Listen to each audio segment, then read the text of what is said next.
আসসালামু আলাইকুম। Pets and বার্ডসের পক্ষ থেকে আমি মোহাম্মদ ফয়সাল। আশা করি সবাই ভালো আছেন। তো অনেক দিন পরে ফ্লাইং জোনের আবার ভিডিও দিচ্ছি। আজকে কবুতরগুলো উড়াবো।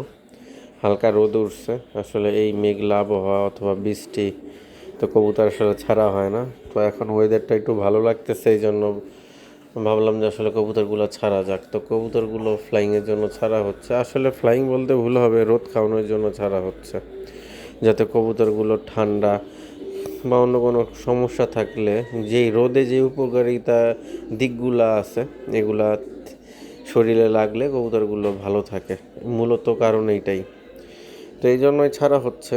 এবারই অনেক বড়, এখানে ছেড়ে রাখলে হয়তো, কিন্তু দীর্ঘদিন কবুতর যদি আটকানো থাকে সেক্ষেত্রে কবুতর কিন্তু ভার হয়ে যায়, পরে আবার এগুলো ফ্লাই ধরাইতে সমস্যা হয়। এই জন্য সবসময় বডিতে একটা নিয়ন্ত্রণ রাখতে হবে, যাতে কইরা কবুতর না বইসা পড়ে। আর মোল্ডিংয়ের আগে সেটা ব্যতিক্রম করাই লাগবে। এখন বাচ্চা কবুতরগুলো ছাড়া হচ্ছে। প্রথমে মাদি কবুতরগুলো বের হয়েছিল, এগুলো সবই বাচ্চা, এখানে দু একটা অ্যাডাল্ট থাকতে পারে, যদিও থাকে এগুলা মাদি, কারণ বাচ্চার সাথে মাদি কবুতরগুলাই রাখা হয়। মানে নর্থ তো একটু পণ্ডিত টাইপের, তারা দেখা যায় যে বাচ্চাগুলোর সাথে ঠুকরি করেই। তো বাচ্চাগুলা অনেক দিন পরে ছাড়ছি, এই কারণে বের হইতে চাইতেছে না, অলস হয়ে গেছে।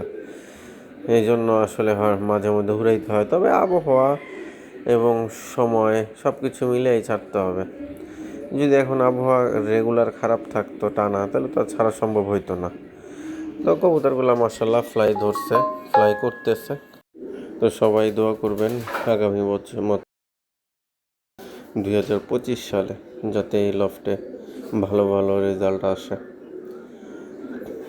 কিছু বাচ্চা নিচে বসছে, এদের এখনও শারীরিক ব্যালেন্স অথবা পাখের সেট আপ ঠিক হয় না, এই জন্য এরা বইসা যায়, একটু কম উড়ে। আবার কিছু কবুতর আছে উঠতেই আছে। আসলে 100 কবুতর থাকলে সব জায়গায় সবার তো একরকম পরিস্থিতি থাকে না, ভালো মন্দ মিলেই। তো দোয়া করবেন ইনশাআল্লাহ যাতে কবুতর সুস্থ থাকে, ভালো থাকে। তো আসলে আকাশ এখনও মেঘলা, আবার কিছুক্ষণ রোদ উঠে, মিলায় ঝিলায় আর কি।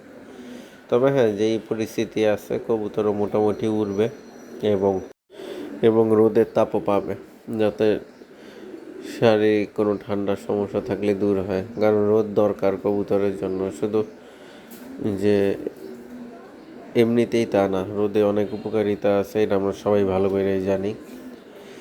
কিন্তু কিছু বাচ্চা অলরেডি উইরা ইসা উপরে বসছে।